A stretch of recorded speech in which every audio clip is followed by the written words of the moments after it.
एक होता राजा, एक होती राणी. त्यांना 3 मुलगे होते. थोरला वेडा अशी म्हण आहे. तिच्याप्रमाणे मोठा मुलगा वेडा होता. मधला वेडा नव्हता पण हुशारही नव्हता. धाकटा मुलगा गिड्डा होता, म्हणून त्याचे नाव पडले पेकवेने जो आहो. ठेंगू कुबडा असं त्या नावाचा अर्थ आहे. राजाने मुलांना विद्या शिकवण्यासाठी सारे काही केले, पण थोरला वेडा, मधला ठोंब्या दोघेजण काही म्हणून काही शिकले नाहीत. धाकटा पेकवेने जो आहो मात्र हुशार निघाला. तो शिकून तरबेज झाला. मोठ्या मुलांची ही दशा पाहून राजा चिडला आणि त्यांना आपल्या राज्यातून हाकलून दिले. पेकवेने जो आवला राज्यावर बसवायचे असे त्याने ठरवले. राजाचा हा भेद कळताच पेकवेने जो आवला फार वाईट वाटले. त्याने पुष्कळ सांगितले, विनवले, पण बापाचे मन पालटले नाही. एक दिवस त्याने खरोखरच मोठ्या राजपुत्रांना 2 घोडे व शिदोरी दिली व घरातून बाहेर काढले. फिरून या राज्यात पाय टाकला तर जीवाला मुकाल, असेही त्यांना सांगितले. ते दोघे मुकाट्याने निघून गेले. भाऊ गेलेले पाहून पेकोनीने आकांत मांडला. मी पण भावांकडे जाणार, इथे राहणार नाही, असा हट्ट त्याने घेतला. 2 दिवस राणी त्याची समजूत घालीत होती, पण त्याचे मन काही पालटले नाही. 3ऱ्या दिवशी तो भावांच्या शोधात निघाला. 2-4 दिवसांनी एका घनघोर रानात भावाभावांची भेट झाली. ते रान इतके किरदाट होते की तिथे माणसांची खूनसुद्धा दिसत नव्हती. तो भावांना म्हणाला, उंच झाडावर चढा नि कुठे माणसाची वस्ती दिसते का बघा. अडला आहे आमचे खेटर, हवं तर तूच चढ नि बघ, ते म्हणाले. पेकवेने मुकाट्याने एका झाडावर चढला. त्याला दुरून एका ठिकाणी जाळ दिसला. तो खाली उतरला आणि भावांना म्हणाला, एका ठिकाणी जाळ दिसते, चला तिथं जाऊया. ते तिघे चालत चालत जाळ होतं त्या झोपडीपाशी आले. दारात एक म्हातारी होती. तिला पेकवेनं म्हणाला, आजी, आजची रात्र आम्हाला इथं राहायला जागा देता का? म्हातारी म्हणाली, बाबांनो, राहायला काय हरकत आहे, पण माझा मुलगा आहे राक्षस. तो येईल मी तुम्हाला खाईल, मग काय करायचं ते आम्ही पाहून घेऊ. जागा तर द्या, पेकवेनं म्हणाला. म्हातारी आनंदली. तिने त्यांना आत घेतले. रात्र वाढली नि राक्षस आला. हे तीन तरुण पाहून तो फार खुश झाला. तो आईला म्हणाला, यांना पोटभर जेवायला घाल. ते चांगले ताजेतवाने झाले की सकाळी मी त्यांना खाईन. राक्षसाच्या मुलींनी 7 बिछाने ओळीने घातले. पहिल्या तिघांवर 3 राजपुत्र, मध्ये राक्षस, त्याची बायको आणि त्यानंतर त्यांची 3 मुली. निजताना राक्षसाने पहाटेच त्या 3 राजपुत्रांना ओळखता यावे म्हणून त्यांना 3 लाल कानटोपे घालायला दिल्या. पांढऱ्या कानटोप्या त्याच्या मुलींनी घातल्या. राक्षसाची बायकोने सुरेख जेवण केले होते. म्हातारीने त्यांना आग्रह करून जेवायला वाढले होते. मोठ्या आनंदात ती स्वतः चुलीजवळ अंथरूण घालून झोपली होती. सुग्रास अन्न मिळाल्यामुळे थोरला व मधला राजपुत्र दोघेजण जेवण होताच पेंगू लागले होते. राक्षसाने आपल्याला मुद्दामच खूप जेवू घातले आहे हे त्यांच्या ध्यानातच राहिले नाही. ते बिछाण्यावर पडतात न पडतात तोच त्यांना गाढ झोप लागली. पेकवेने जो आवो मात्र हात राखूनच जेवला होता. भावांच्या बरोबर राक्षसाच्या जवळ तो निजला. त्याने डोळे मिटले खरे, पण त्याला काही झोप लागली नाही. मात्र त्याने घोरायचे असे नाटक केले की राक्षसाला तो देखील आपल्या भावांप्रमाणे गाढ झोपला आहे असे वाटले. पण तो स्वतः मात्र लवकरच घोरू लागला. त्याची बायको तर केव्हा झोपली होती. मुली देखील झोपल्या. त्या साऱ्यांना झोप लागली आहे असे पाहून पेकवेने जो आवो हलकेच उठला. त्याने आपले लाल कानटोप्या मुलींच्या डोक्यावर ठेवल्या व त्यांच्या टोप्या आपल्या डोक्यावर व आपल्या भावांच्या डोक्यांवर चढवल्या आणि स्वतः स्वस्त गुपचूप पडून राहिला. राक्षस मध्यभागी उठला. दिवटीचा प्रकाश फार मंद झाला होता. त्या प्रकाशात त्याला त्या लाल टोप्या अंधुक दिसल्या. राक्षसाने मोठा सुरा घेतला आणि आपल्या मुलींच्या माना कापल्या. मुलींच्या अंगावर गळ्यापर्यंत पांघरुणी होती. टोप्या तोंडावर आल्या होत्या. राक्षसाला त्या ओळखू आले नाहीत. राक्षस सुखाने झोपला. पहाटेच पेकवेनं उठला. त्याने मुलींचे टोपे काढून घेतले. भावांना हलकेच उठवले आणि तिघेजण पळाले. राक्षसाच्या घराला लागून मोठी थोरली नदी होती. तिच्यातून पोहत पोहत ते तिघेजण पलीकडच्या तीरावर गेले. इतक्यात राक्षसाला चाहूल लागून तो उठला. आपल्या मुलींची अवस्था पाहून तो घाबराघुबरा झाला. हे कृत्य आपण केले याला कारण पेकोनीची चलाखी हे त्याला कळून आले. तो नदीवर गेला. त्याला पोहता येत नव्हते. ते तिघेजण तर पलीकडच्या तीरावर सुखरूप जाऊन पोहोचले. तो तो मोठ्याने ओरडला. पेकवेने जो आहो, मी तुला खायला घातलं त्याची फेड अशी केलीस काय? माझ्या पोरींचा घात केलास, त्यांचे टोपे पळवलेस. ठीक आहे, याचा बदला मी घेईनच घेईन. पेकवेने उत्तर दिले. राक्षसा, केले पराने आले घरा. तूच आपल्या हाताने आपला घात केलास. तुझा दुष्टपणा तुला बाधला. मग तिथून ते तिघे भाऊ आपले नशीब काढायला निघाले. बरेच दूर चालून गेल्यावर त्यांना एक शहर लागले. तिथल्या राजाकडे ते गेले आणि त्यांनी आम्हाला नोकरीला ठेवा म्हणून त्याची विनवणी केली. राजाने पाहिले की हे तिघेही थोर कुळातले दिसतात. त्यांनी थोरल्याला कारभारी केले, मधलेला मुकादम केले आणि पेकवेनूला धनगर केले. त्याप्रमाणे पेकवेनू शेळ्या मेंढ्या चारायला रानात गेला. तिथे त्याने एक माचा तयार केला. त्याच्यावर बसून राक्षसाच्या टोप्यांपैकी एक टोपी घालून तो पावा वाजवू लागला. त्याचा तो पावा इतका गोड वाजत होता की शेळ्या मेंढ्या चरायचे विसरल्या. लांब गेल्या होत्या ते जवळ आल्या. त्यांनी त्याच्याभोवती फेर धरल्याने त्या नाचू लागल्या. त्या गावच्या राजाला एकुलती एक मुलगी होती. राजवाड्याच्या खिडकीत ती उभी होती. तिला हे दृश्य दिसले. पेकवेनूची बासरी इतकी सुंदर वाजत होती की ते ऐकून राजकन्या अगदी मोहून गेली. पेकवेनू ठेंगणा असला तरी सुरेख होता. ती म्हणाली, पुष्कळ धनगर पाहिले पण असा राखण्या नाही पाहिला. त्याची टोपी पाहून तिला वाटले की या बासरीचा हा गोड नाद म्हणजे त्याच्या नवलपरीच्या टोपीचीच जादू आहे. तिने त्याला बोलावले आणि त्याच्याकडे ती टोपी मागितली. त्याने ती लगेच तिला दिली. दुसऱ्या दिवशी दुसरी टोपी घालून तो गेला. मेंढरे पोटभर चरली तशी त्याने पावा वाजवायला सुरुवात केली. त्याबरोबर चारी बाजूंनी ती मेंढरे धावत आली आणि पावाच्या नादावर नाचू लागली. राजकन्येने ते पाहिले आणि त्याला बोलावून दुसरी टोपीही काढून घेतली. असे करता करता 5 टोप्या तिने काढून घेतल्या. 6व्या दिवशी 6वी टोपी घालून तो पावा वाजवू लागला. राजकन्या त्याच्याकडे गेली तेव्हा त्याने चटकन टोपी लपवली. ती म्हणाली, मला टोपी दे. तो म्हणाला, सगळ्या टोप्या तुला दिल्या, आता माझ्याजवळ टोपी नाही. मी बघितली आहे तुझी टोपी, दे नाही तर मी मोठ्याने ओरडेन.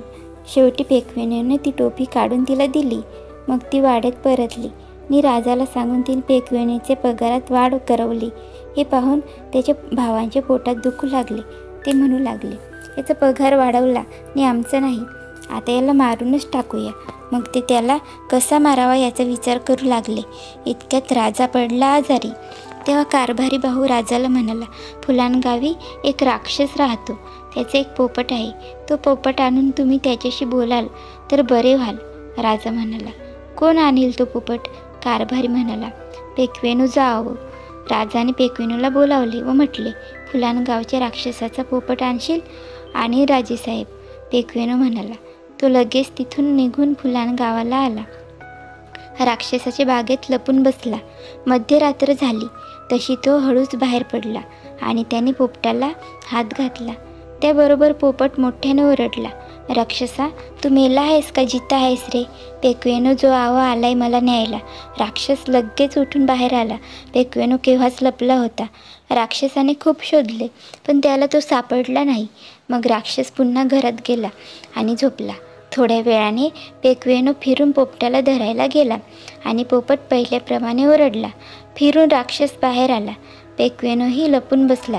राक्षस शोधून शोधून दमला पण पेकवेनू त्याला सापडेना. फिरून राक्षस घरात जाऊन झोपला. थोड्या वेळाने पेकवेनू पुन्हा पोपटाला हात घातला.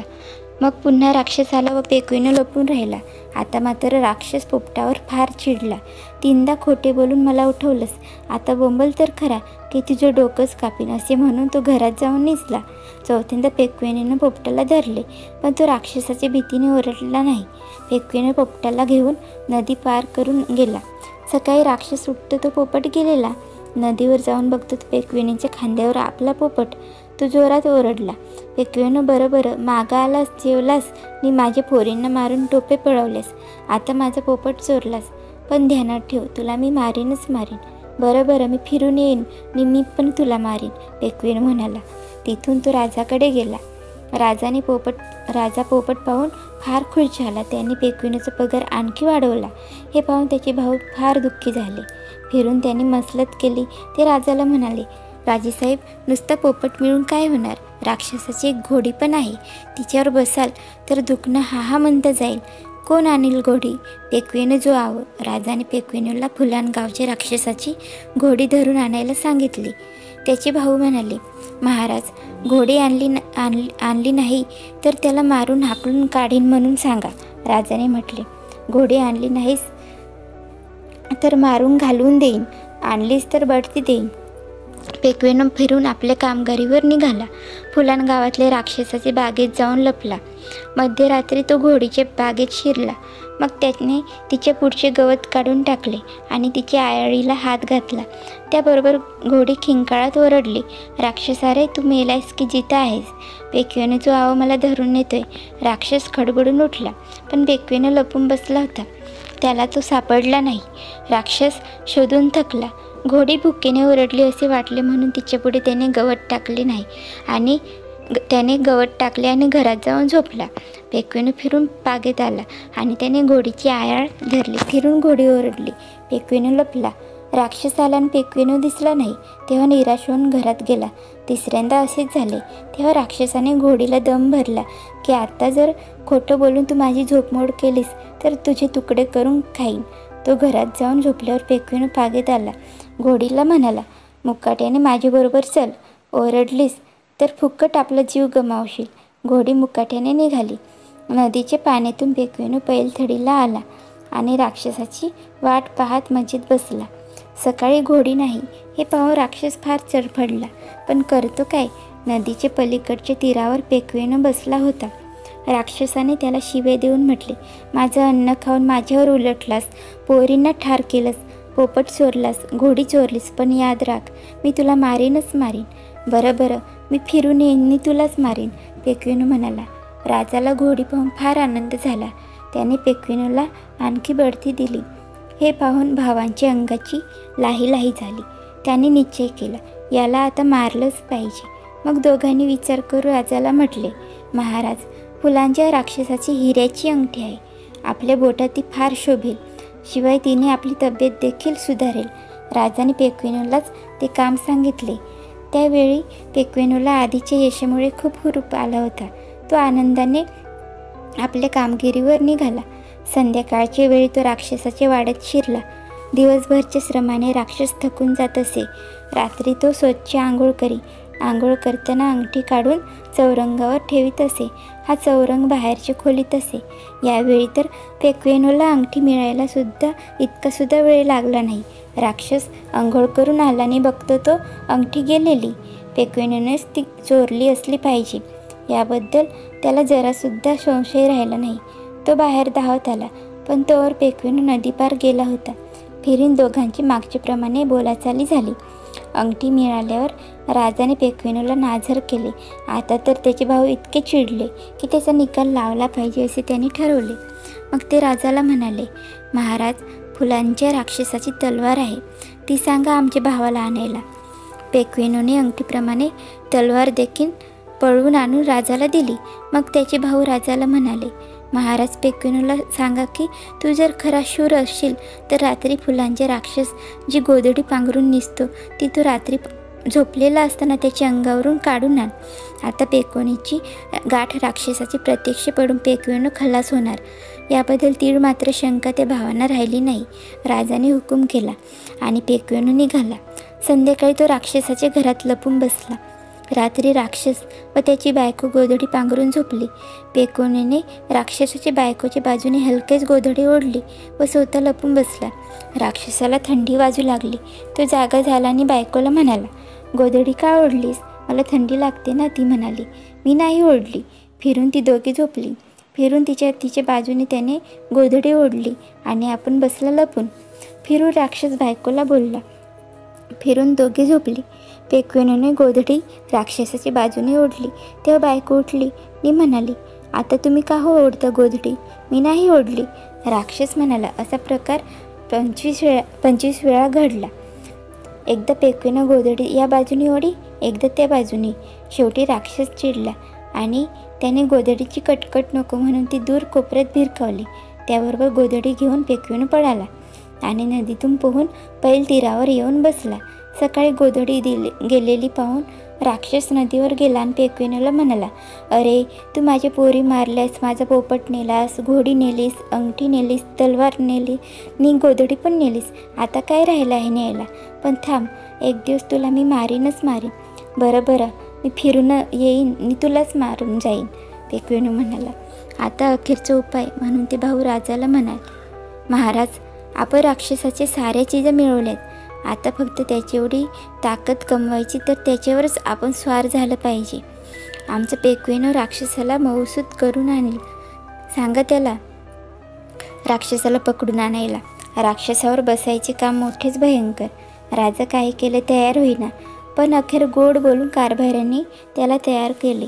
आपण राक्षसावर बसलात की आपला सारा आजार जाऊन आपण अगदी तरुण बनाल, असे त्यांनी सांगितल्यावर राजाने पेक्वेनूला ती कामगिरी सांगितली. पेक्वेनू म्हणाला, एक भला मोठा लोखंडाचा 7 भिंतीचा 7 कुलपांची 7 दारं असलेला पिंजरा तयार करायला सांगा. त्या पिंजऱ्याला चाकं बसवा, मग मी राक्षसाला त्यात घालून आणतो. पिंजरा तयार झाला. तो घेऊन स्वतः दवंडीवाल्याचे रूप घेऊन पेक्वेनू राक्षसाच्या घरी गेला.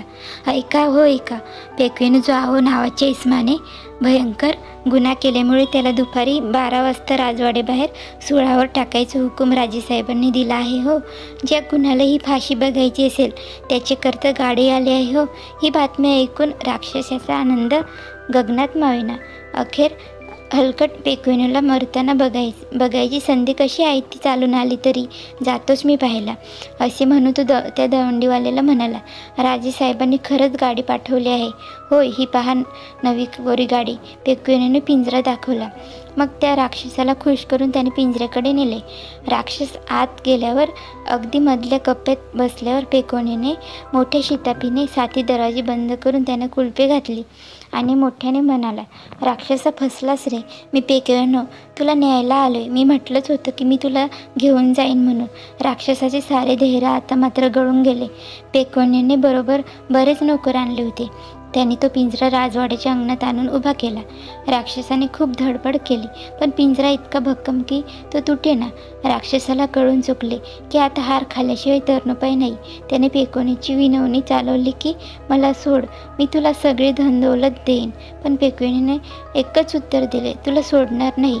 मग सारे सैन्य तलवारी बरजून पिंजऱ्याभोवती उभे राहिले. धनुष्यबाण घेऊन शेकडो योद्धे तयार होते. मग पेक्वेनूने एक दार उघडले. राक्षस बाहेर येताच त्याच्याच तलवारीने त्याला जखमी करून त्याला बाहेर काढून उभे केले. राजाला त्याच्या खांद्यावर बसवून त्याला दौडवले. मग खरोखरच राजा एकदम तरुणासारखा ताकदवान झाला. राजा खाली उतरला आणि पेक्वेनूने राक्षसाला मारून टाकले. राजाने त्याला आता प्रधान केले. राजाच्या मुलीचे मन पेक्वेनूवर बसलेले होते. राजाला मुलगा नव्हता तेव्हा त्याने पेक्वेनूचे लग्न तिच्याबरोबर लावून देऊन त्याला युवराज केले. राक्षसाची संपत्ती देखील पेक्वेनूचीच झाली. पण एवढे मिळाले तर पेक्वेनूने मानमर्यादा सोडली नाही. आपल्या दुष्ट भावांचा बदला घेतला नाही. उलट त्यांना मायाळूपणे वागवून व मोठाले हुद्दे त्यांना देऊन त्यांचे कल्याणच केले. तुम्हाला ही कथा कशी वाटली कमेंट करून सांगा. आणि अशाच नवीन गोष्टी ऐकण्यासाठी चॅनलला सबस्क्राईब करा. धन्यवाद.